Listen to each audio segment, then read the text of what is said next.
आज आपण अशा किल्ल्यावर जात आहोत ज्याने 26 वर्षे स्वराज्याचा राज्यकारभार पाहिलेला आहे. स्वराज्याची पहिली राजधानी राजगडावर आज आपण आलोय. गडावर येण्यासाठी मुख्यतः 2 मार्ग आहेत. त्यातील पाली दरवाजा मार्गे गडावर येण्यासाठी आपल्याला 2 ते 3 तास लागतात.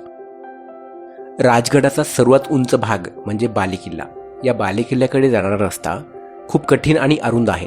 चढण संपल्यावर बालेकिल्ल्याचा दरवाजा लागतो. यालाच महादरवाजा असे म्हणतात.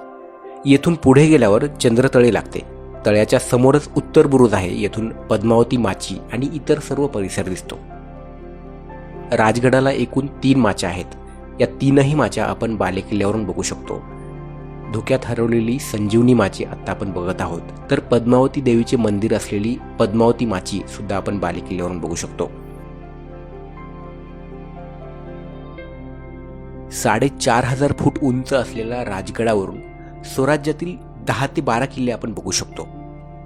त्यामध्ये तोरणा, प्रतापगड, रायगड, लिंगाणा, सिंहगड, पुरंदर, वज्रगड, मल्हारगड, रोहिडा, रायरेश्वर, लोहगड आणि विसापूर असे बरेच किल्ले आपण या राजगडावरून बघू शकतो. तर हा व्हिडिओ तुम्हाला कसा वाटला कमेंट करून नक्की कळवा आणि लवकरच भेटूयात एका नव्या किल्ल्यावर.